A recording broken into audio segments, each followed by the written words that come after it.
విశ్వానికి ప్రభువైన అల్లాహ్కే సర్వస్తోత్రాలు.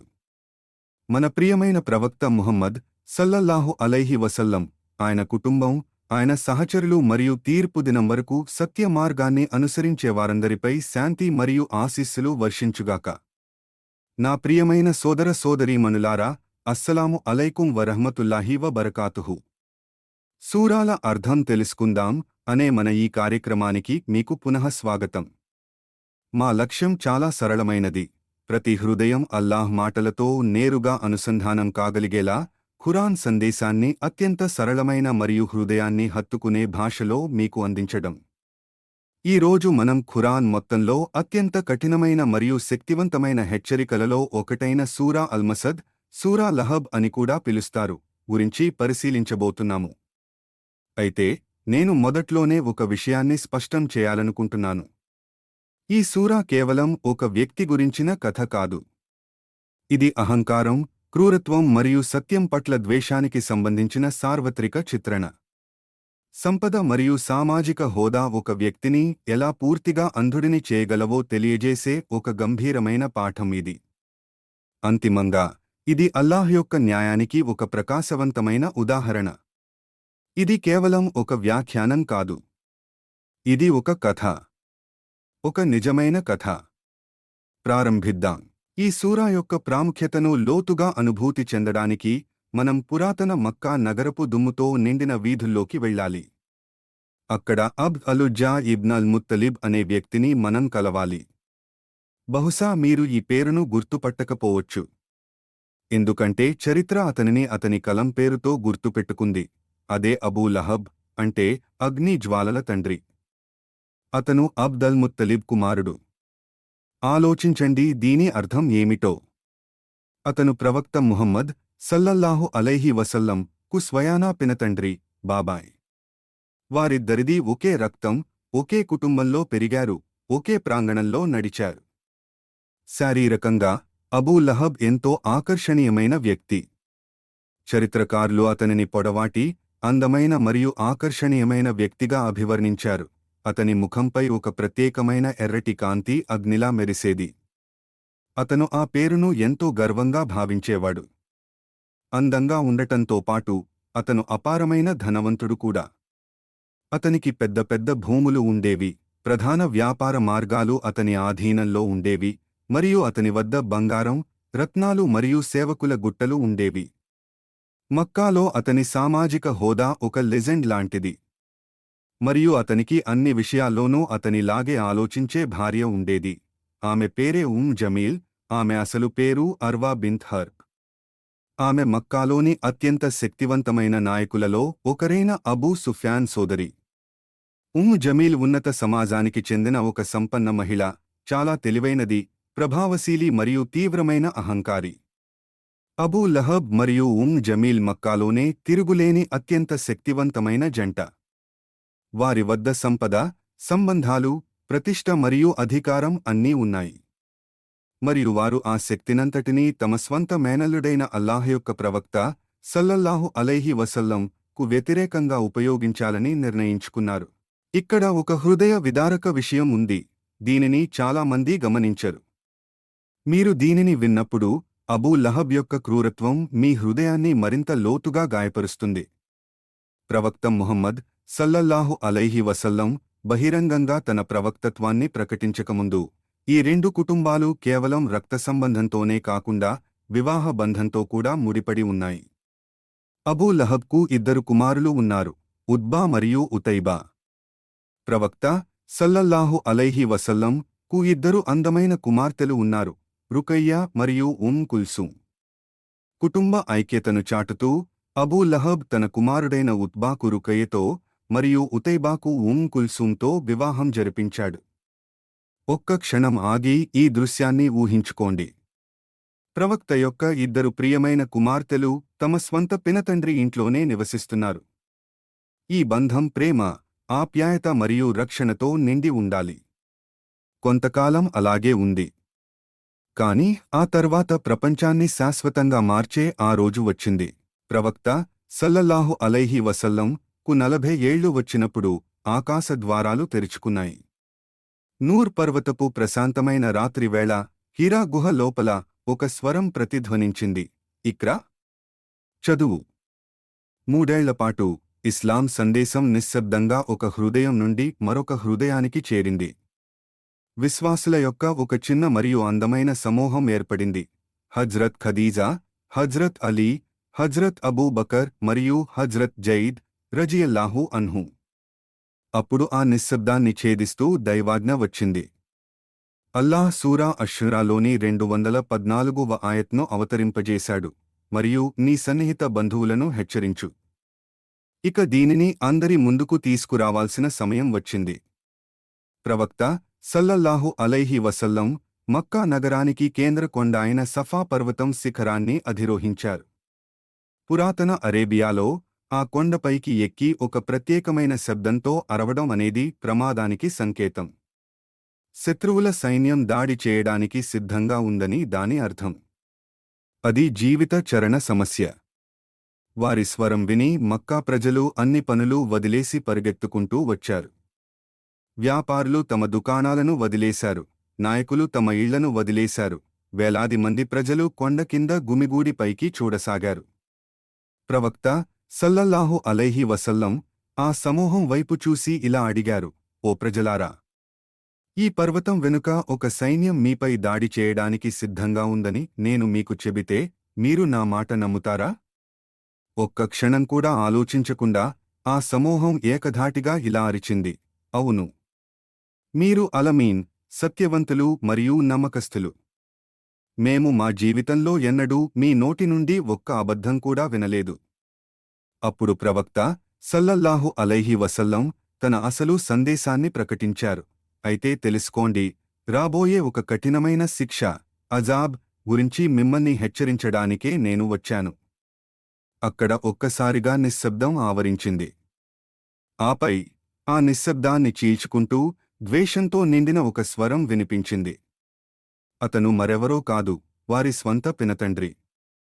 అబూ లహబ్ ముందుకు వచ్చి ప్రవక్త వైపు వేలు చూపిస్తూ మక్కా ప్రజలందరి ముందు ఇలా అరిచాడు, తబ్బన్లక! నువ్వు నాశనమైపోను! ఇందుకోసమా మమ్మల్ని ఇక్కడకు పిలిచావు? ఈ మాటలతో అబూ లహబ్ శత్రుత్వపు గోడను నిర్మించాడు. అతను వెనక్కి తిరిగి కోపంతో వెళ్ళిపోయాడు. తన వినాశనానికి దారిని తనే ఎంచుకున్నాడు. తాను ఇస్లాంను అంతమొందించడానికి పూర్తిగా సిద్ధంగా ఉన్నానని మక్కా ప్రజల ముందు నిరూపించడానికి అబూ లహబ్ ప్రవక్త సల్లల్లాహు అలైహి వసల్లం నువ్వొక తండ్రిగా ఎక్కడ దెబ్బ కొట్టాలో అక్కడ వారించాలని నిర్ణయించుకున్నాడు, అంటే వారి పిల్లలపై. అబూ లహబ్ తన 2 కుమారులను పిలిచి వారికి ఒక క్రూరమైన హెచ్చరిక జారీ చేశాడు, ముహమ్మద్ కుమార్తెలకు విడాకులు ఇవ్వండి. ఒకవేళ మీరు వారితో ఉంటే మిమ్మల్ని నా ఆస్తి నుండి, కుటుంబం నుండి వెలివేస్తాను. మీరు నా కుమారులుగా ఉండరు. అతని పక్కనే జమీల్ నిలబడి మండుతున్న అగ్నికి ఇంధనం పోస్తూ తన కుమారులపై ఒత్తిడి తెస్తూ వారిని లొంగిపోయేలా చేసింది. కుమారులు తల వంచారు. కాని వారు కేవలం సాధారణ విడాకులు ఇవ్వలేదు. మక్కా సంస్కృతిలో వైవాహిక బంధాన్ని తెంచుకోవడానికి ఒక గౌరవప్రదమైన పద్ధతి ఉండేది. కాని వారు ప్రవక్త కుమార్తెలను అత్యంత దారుణంగా అవమానించే మార్గాన్ని ఎంచుకున్నారు. వారు ప్రవక్త కుమార్తెలను ఎలాంటి గౌరవం లేకుండా వారి తండ్రి ఇంటికి తరిమేశారు. ఊహించుకోండి, ప్రవక్త సల్లల్లాహు అలైహి వసల్లం విరిగిపోయిన హృదయాలతో ఉన్న తన 2 కుమార్తెలు తన ఇంటికి తిరిగి రావడం చూస్తున్నారు. ఆ తండ్రి తన పిల్లలను ప్రాణం కన్నా ఎక్కువగా ప్రేమించేవారు. కథనాల్లో ఏమి వస్తుందంటే, ప్రవక్త కుమార్తె ఫాతిమా గదిలోకి వచ్చినప్పుడల్లా ప్రవక్త స్వయంగా లేచి నిలబడి ఆమె నుదుటిపై ముద్దు పెట్టుకుని తన స్థానంలో కూర్చోబెట్టేవారు. ఇప్పుడు వారిద్దరు కుమార్తెలు అవమాన భారంతో నిలబడి ఉన్నారు. వారిని అవమానించింది మరెవరో కాదు, వారి స్వంత పినతండ్రే. కాని అల్లాహ్ తన ప్రవక్తను ఒంటరిగా వదిలేయడు. ఉతైబా ప్రవక్త సల్లల్లాహు అలైహి వసల్లం వైపు చూసి ఉమ్మివేసినప్పుడు ప్రవక్త తన చేతులెత్తి ఒక నిశ్శబ్ద మరియు భయంకరమైన దుఆ చేశారు, ఓ అల్లాహ్! నీ కుక్కలలో ఒక కుక్కను ఇతనిపైకి పంపు. కొంతకాలం తర్వాత ఉతైబా సిరియా దేశానికి వెళ్లే ఒక వ్యాపార బృందంలో చేరాడు. ఒక రాత్రి ఆ బృందం ఒక లోతైన లోయలో ఆగినప్పుడు అక్కడికి ఒక అడవి సింహం వచ్చింది. అది పడుకున్న ప్రతి ఒక్కరినీ వాసన చూసింది, కాని ఎవరికీ హాని చేయలేదు. చివరికి అది ఉతైబా వద్దకు వచ్చేంతవరకు. చీకటిలో ఆ సింహం అతనిపై దాడి చేసి అతనిని అంతమొందించింది. బాధిత తండ్రి చేసిన దుఆ అల్లాహ్ అంగీకరించాడు. ఇక కుమార్తెల విషయానికి వస్తే, అల్లాహ్ వారి ఈ దుఃఖానికి బదులుగా వారికి ఎంతో గొప్ప గౌరవాన్ని ప్రసాదించాడు. హజ్రత్ రుకయ్యా రజియల్లాహు అన్హా వివాహం ఇస్లాం యొక్క గొప్ప సహచరుడైన హజ్రత్ ఉస్మాన్ ఇబ్న్ అఫ్ఫాన్ రజియల్లాహు అన్హు తో జరిగింది. ఆ తర్వాత ఆమె మరణించినప్పుడు హజ్రత్ ఉస్మాన్ ప్రవక్త యొక్క రెండవ కుమార్తె అయిన హజ్రత్ కుల్సూమ్ను వివాహం చేసుకున్నారు.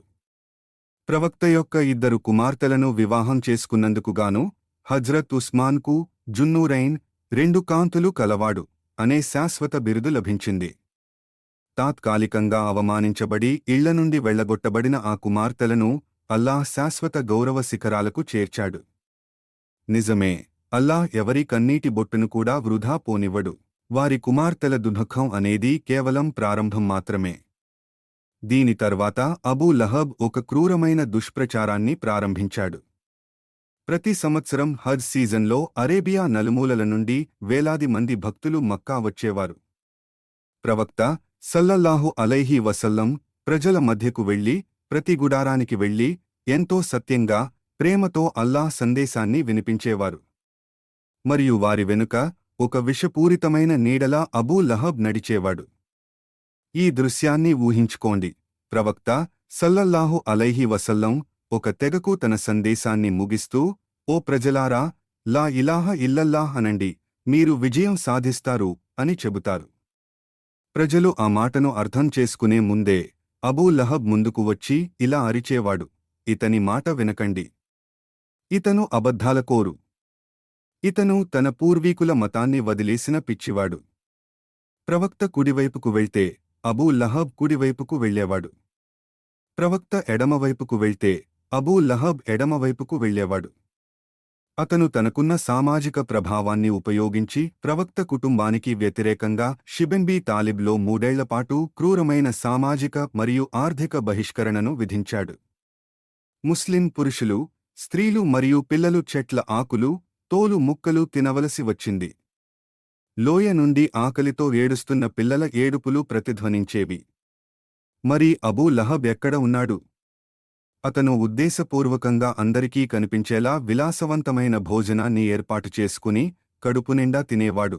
తద్వారా ఆకలితో అలమటిస్తున్న ముస్లింలు అతని విలాసాన్ని చూడాలి. తన సంపద తనను అజేయునిగా మార్చిందని అతను నిజంగా నమ్మాడు.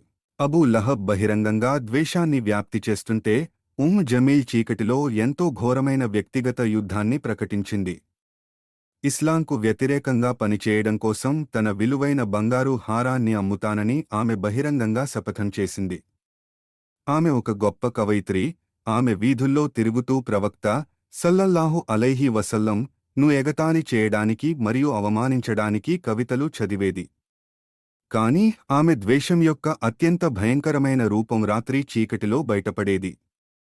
మక్కా నగరం మొత్తం నిద్రిస్తున్నప్పుడు జమీల్ పొడవాటి ఎడారి ముళ్ల పొదలను సేకరించేది.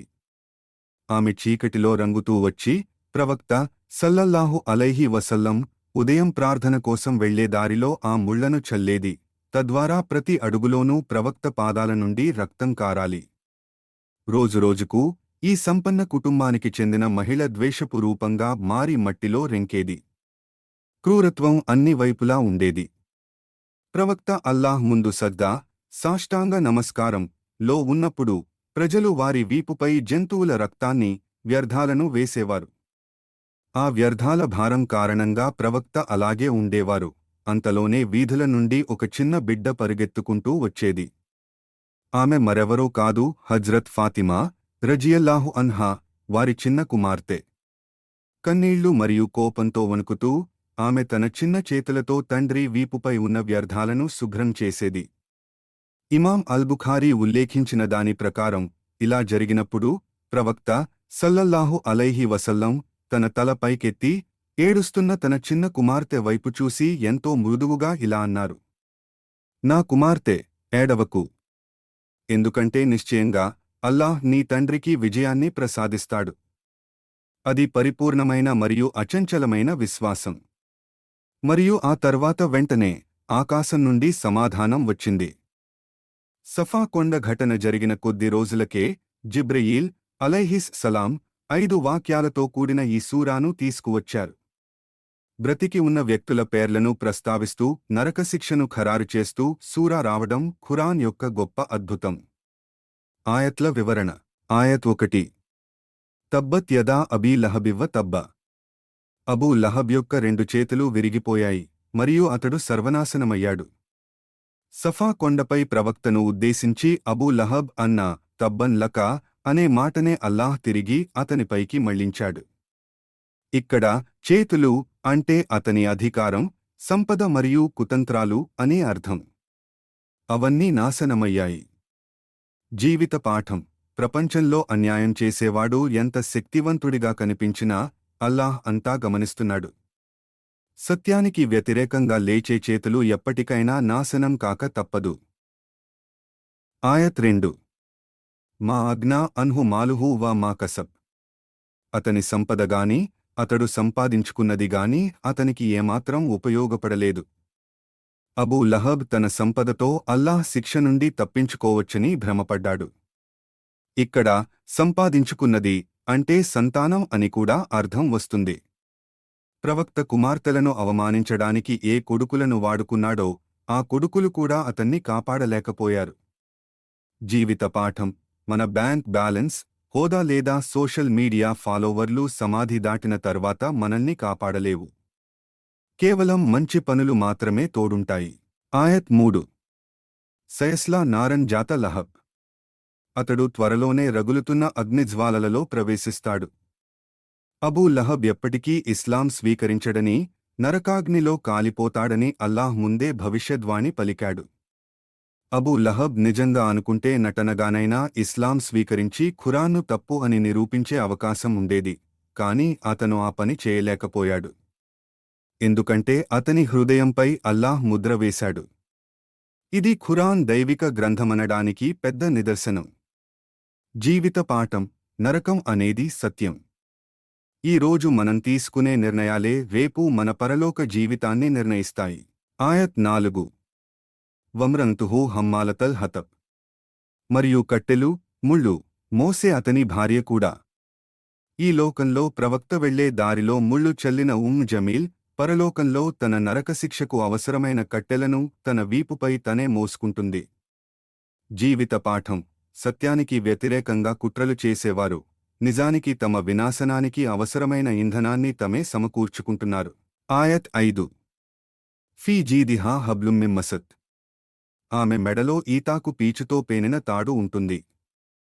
మక్కాలో బంగారు హారాలు, విలువైన ఆభరణాలు ధరించి అహంకారంతో తిరిగిన జమీల్ మెడలో పరలోకంలో ఈతాకు పీచుతో చేసిన కరుకైన తాడు వేయబడుతుంది. ఈ అవమానానికి ప్రతీక అయిన మసద్, తాడు అనే పదమే ఈ సూరాకు పేరుగా పెట్టబడింది. జీవిత పాఠం. అహంకారం మనిషిని అధఃపాతాళానికి తొక్కుతుంది. అల్లాహ్ సన్నిధిలో దుస్తులకు, నగలకు విలువ లేదు, కేవలం హృదయశుద్ధికి, సత్కర్మలకే విలువ ఉంది. సూరా అల్మసద్ ద్వారా మనం నేర్చుకోవలసిన ముఖ్య విషయాలు. 1. సంపద దైవ శిక్ష నుండి కాపాడలేదు. 2. అహంకారం మనిషిని నాశనం చేస్తుంది.